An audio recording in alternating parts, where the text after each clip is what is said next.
Good morning, viewers. This is DD News Meghalaya. We warmly welcome you to the first edition of Breakfast News today.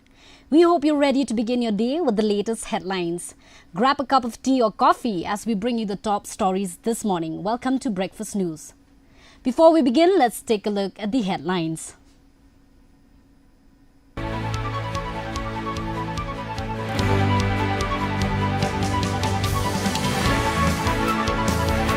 President Marshall SB entered its 15-day resident push for coal mining revival.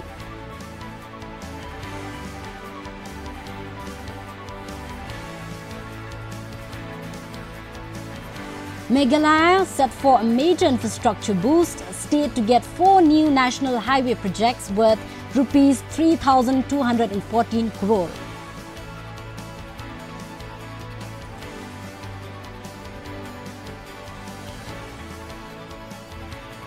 Trinamool Congress rift intensifies as 20 rebel MPs seeks merger with National Citizen Party.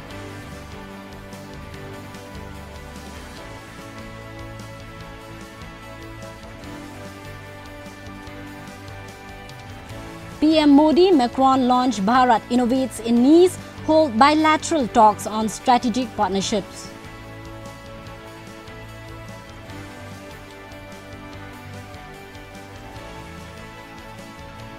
The United States and Iran agrees on a preliminary framework to end their conflict, lift the US blockade of Iranian ports.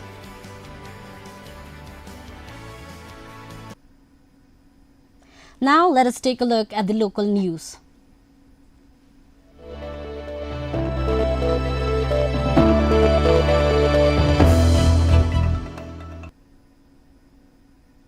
The indefinite hunger strike of the GCOMSWA President Marshal SB entered its 15th day today, with supporters and members of the public gathering to express solidarity. Health officials said Biam's condition is improving and that he continues to receive fluids through a drip. Speaking to the media, women from the East Janta Hills highlighted the hardships caused by the coal mining ban, stating that many families have lost their livelihoods and are struggling to meet basic needs. They urged the government, the NGT and the high-level committee to reopen coal mining, arguing that the requirement of 100 hectares for mining is beyond the reach of most local landowners. Nagarpat on aduk NGT, aduk high level, aduk sorkar untuk payai, payai kian gitu. Wai gile, ya dikra iki yang iya iki. Wai no iya kita 4 hektar, ti giba thau do sanita 4 hektar, ibu kira ki no. Uchong cat tangan ni, plus kur kon lem yo di. Uther ikon koi bam di lem yo di. Terpat sorkar usna wa kiri kiria ikan gedoi uwai langgi ini ki kan yo iki lailut tengah yo doong te ekuble ya presiden wen yo ble ichai inang yo o pada sa tangan ole lameta yang ipai ba ilebu duai le yo blai yo pinang ichai turo tangite nga ekuble ya fi ro ki mandai manpa em lang ini ro ngakam gaman bay wan hapok gani yung gayong limta wasa tangan wani marshal niminta yawa kang muyong gi sorkar yawa doki dokan iru yo ki yo kan hawi ar iraske hag muyong dekerpat o blai lang usrup wa marshal wasa tangan nimta kita gidaw lang usrup wa o te ile yo iu pesan lang ya o. Meghalaya is set for a major infrastructure boost as the foundation stone for 4 new national highway projects and the upgradation of 2 existing highways worth rupees 3,214 crore will be laid at the Northeast Infrastructure Summit in New Shillong tomorrow. Key projects include the Pinorsla Bypass, Dhubri Phulbari Bridge, the Tura Bypass and the Sesela Gongrangre Road, while the Shillong Dauki Road and the Jowai Bypass will be upgraded. The summit, to be attended by the Union Minister for Road Transport and Highways, Nitin Gadkari, will focus on 6 key sectors: roads and highways, tourism infrastructure, industrial infrastructure, ports, shipping and waterways, aviation and airports, and digital infrastructure to accelerate connectivity and economic growth in the Northeast.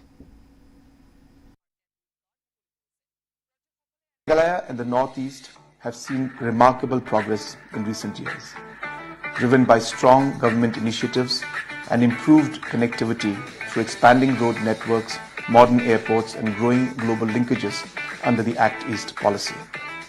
With rising investments, a capable population, excellent air quality, and new digital initiatives, the region is fast emerging as a key destination for industrial and tourism development. The government of Meghalaya is honored to host the Northeast India Infrastructure Summit 2026, organized by FINA with Build India Foundation at Lariti Center, Shillong. With participation from union ministers, chief ministers and industry leaders and over 800 delegates, I warmly invite all stakeholders to join us in the landmark initiative and be part of the region's growth journey. I look forward to welcoming you to Shillong. From the hills of Tura emerges a quiet yet powerful story of creativity, culture and commitment. At 67, Daisy Momin, a renowned fashion designer and terracotta artist, is keeping the soul of Garo heritage alive through eco-friendly art and timeless design. Here's a report. Born into a family steeped in creativity, Daisy Momin's artistic journey began with handmade fabric flowers and wedding accessories in Tura. What started as a small effort to support Christian weddings soon became a lifelong mission to preserve Garo culture and tradition. Her search for deeper expression led her to terracotta art, where she found her true calling.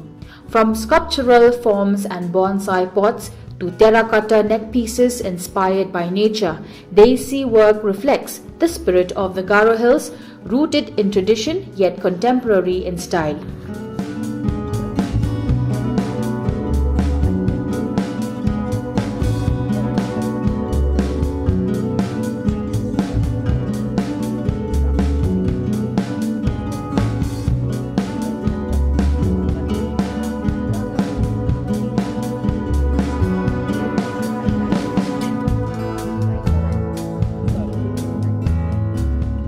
Since childhood, I was engaged or involved in so many creative activities. Since both my parents are creative, they are artistic.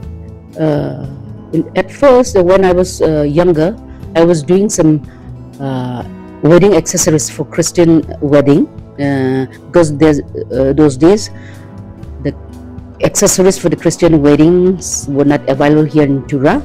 So to help them out, I just they first saw my work when I did for my elder sister's wedding. So after seeing, I did some work. I did some accessories for my elder sister.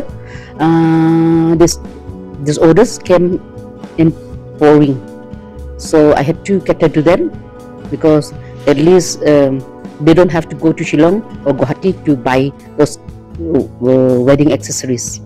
So those days I make boutonnieres, bouquets and wedding veils.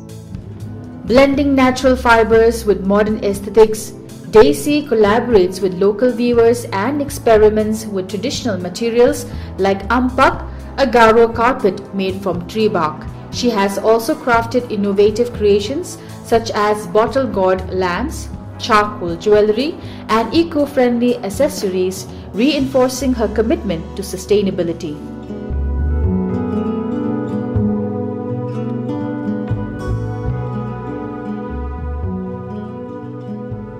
I started doing terracotta. I ventured into terracotta works because since 80s I was very interested in bonsais.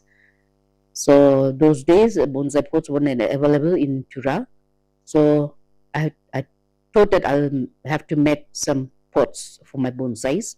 So with a little help from this traditional potters from the plain belt, I tried out doing some potteries myself, and from potteries I ventured into some doing some sculptures, terracotta sculptures, and then from terracotta sculptures, terracotta accessories.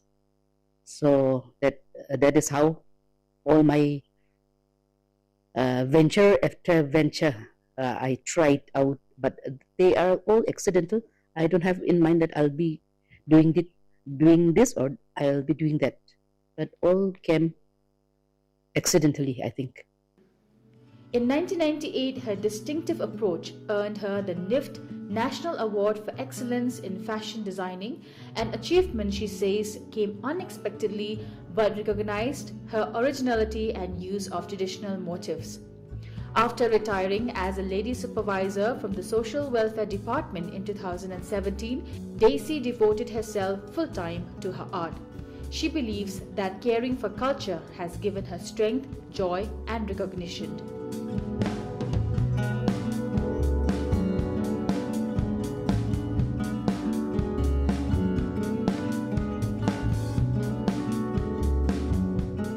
Why I was selected for that the NIFT National Award, because competitors were there, well-established fashion designers were also there. I wouldn't name them, and then but my design is very unique because very eco-friendly. I use only eco-friendly materials with traditional inspired motifs, Karo motifs, and with a very small, no cuttings and no stitching.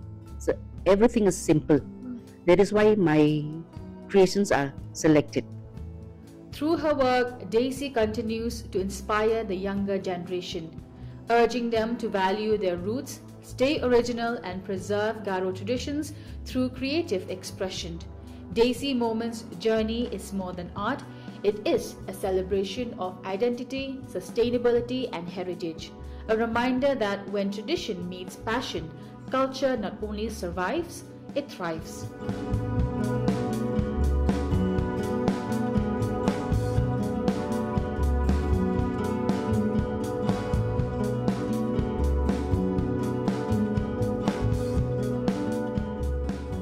Bureau Report, DD News, Meghalaya. Now let's look at the regional news.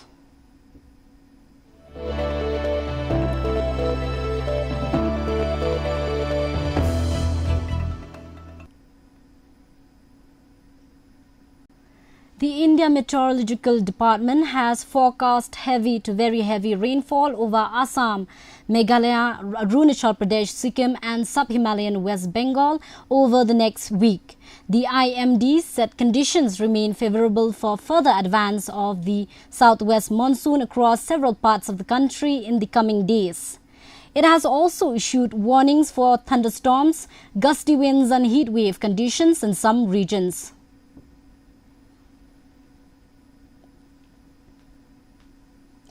Move on to the national news.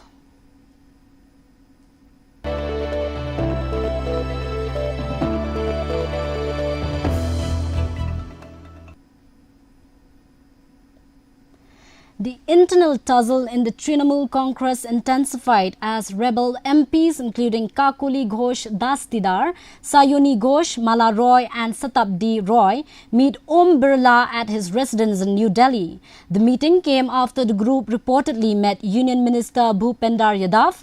Meanwhile, TMC MPs Kirti Azad and Sagarika Ghosh also met the speaker and submitted a letter, with Azad claiming the rebel MPs lacked legitimacy and were acting unconstitutionally.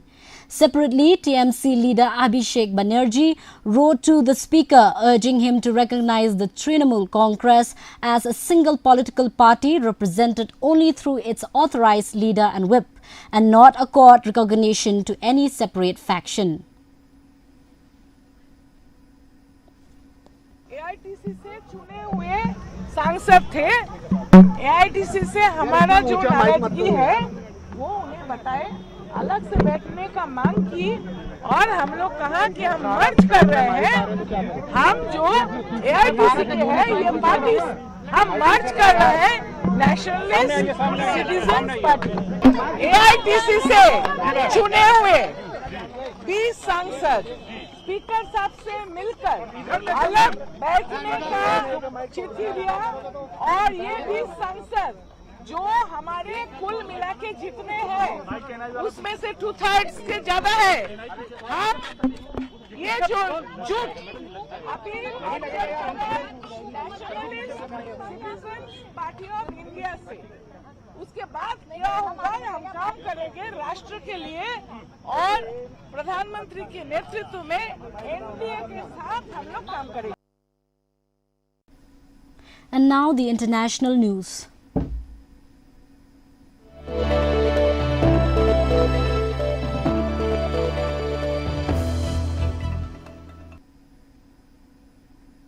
Prime Minister Narendra Modi and French President Emmanuel Macron will jointly inaugurate the Bharat Innovates event in Nice, showcasing India's startup and innovation ecosystem with participation from over 120 startups, global investors and technology leaders. The two leaders will later hold bilateral talks to review progress in the India-France Special Global Strategic Partnership and discuss cooperation in defence, technology, trade and innovation along with key regional and global issues. Prime Minister Modi, who arrived in France on the first leg of his two-nation visit to France and Slovakia, also received a warm welcome from the Indian diaspora in Nice before departing for Slovakia.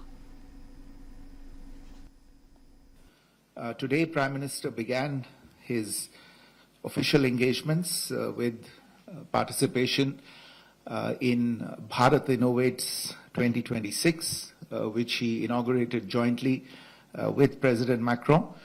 The two leaders addressed a gathering that comprised about 120 Indian deep tech startups, as well as innovators and top technology institutions, and close to 500 investors, venture capitalists and business leaders from France, from India and indeed from around the world. The Bharat Innovates event, as you probably know, is a platform to showcase the best of Indian deep tech companies and startups to the global audience, and today's event had representatives from the sectors of artificial intelligence, semiconductors, advanced computing, medtech, agri-tech, defense, space, renewable energy, among others. After addressing the event, both leaders walked through the exhibition and interacted with the innovators who had their innovations and solutions on display. In the second leg of his visit, Prime Minister Narendra Modi arrived in Bratislava last night on a two-day official visit to Slovakia, marking the first ever visit by an Indian Prime Minister to the country. He was received by Slovak Foreign Minister Juraj Blana and accorded a warm welcome with traditional Slovak hospitality.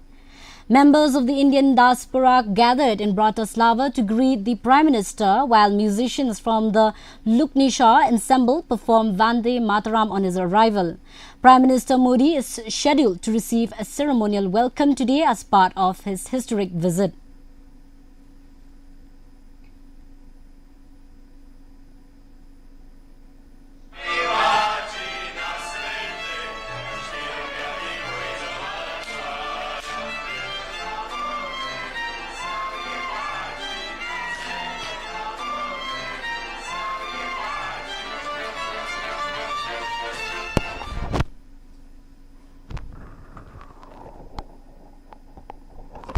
The United States and Iran have agreed on preliminary framework to end their conflict, lift the US blockade of Iranian ports and reopen the strategic Strait of Hormuz, with a formal signing ceremony scheduled in Switzerland on Friday.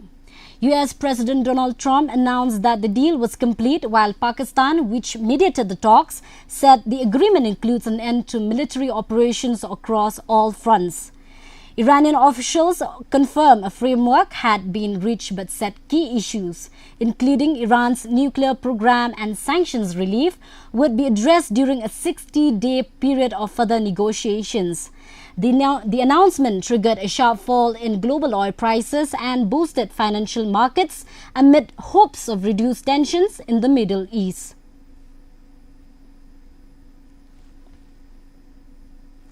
Here are the sport news.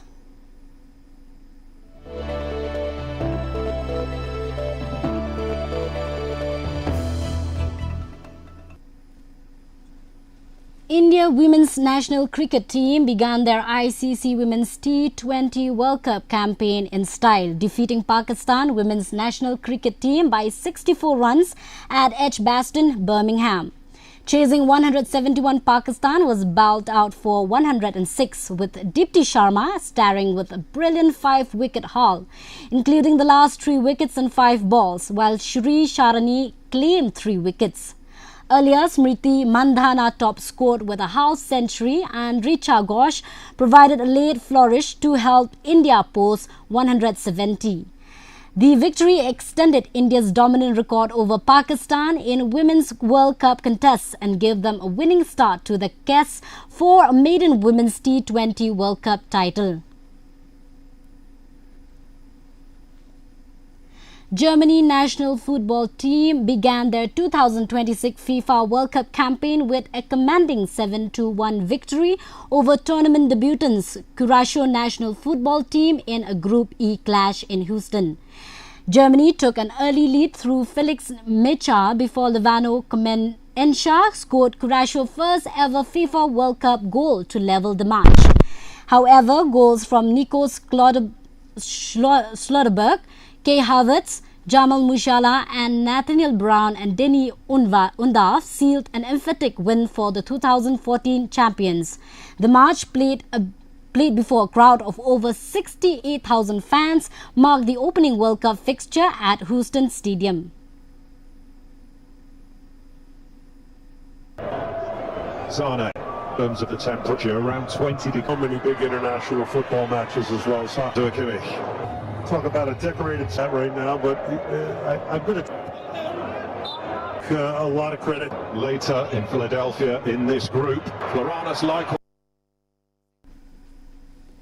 Japan national football team fought back to earn a 2-2 draw against the Netherlands national football team in their FIFA World Cup 2026 Group F opener in Dallas. After goals from Keito Nakamura and Crescencio Somerville left the match level at 1-1, the Netherlands regained the lead through Somerville in the 64th minute. However, Japan struck late when Koki Ogawa's header was deflected in by Daichi Kamada, securing a valuable point for the Samurai Blue in thrilling Group F encounter.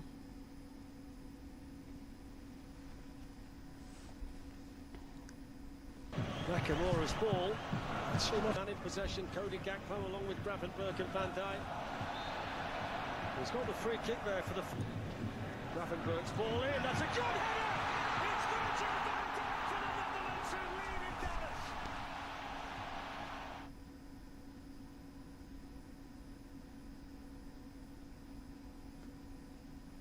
Now let's take a look at the weather report.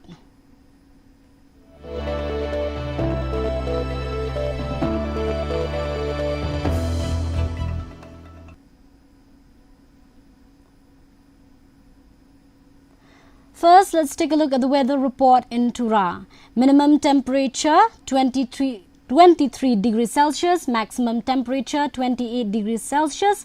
The relative humidity is 81%, rainfall 15 millimeter.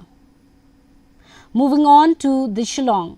Minimum temperature 18 degrees Celsius, maximum temperature 22 degrees Celsius. The relative humidity is 82%, rainfall 30 millimeter. Meanwhile, in Joai, minimum temperature 19 degrees Celsius, maximum temperature 23 degrees Celsius. The relative humidity is 85%, rainfall 21 millimeter. And the forecast in Tura, Shillong and Joai says moderate rain with thunderstorms likely at many places. Before we conclude today's bulletins, let's take a look at the headlines once again.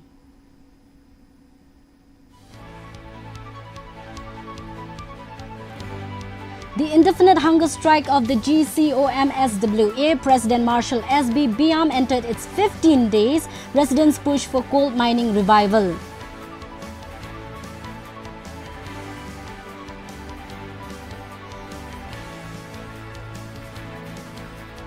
Meghalaya set for a major infrastructure boost. State to get 4 new national highway projects worth Rs 3,214 crore.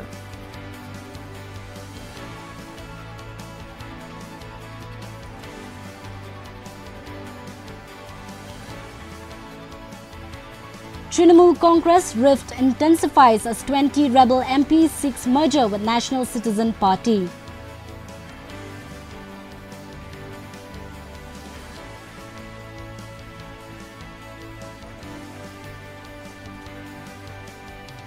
PM Modi, Macron launch Bharat Innovates in Nice, hold bilateral talks on strategic partnership.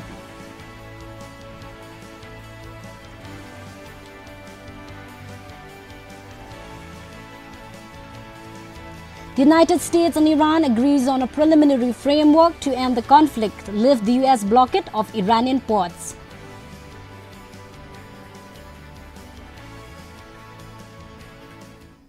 Thank you for watching Breakfast News. Stay tuned for the Khasi News Bulletin coming up next. You can also follow us on social media platforms for the latest news updates. Until then, this is Mirabel Blas signing off. Have a wonderful and great day ahead.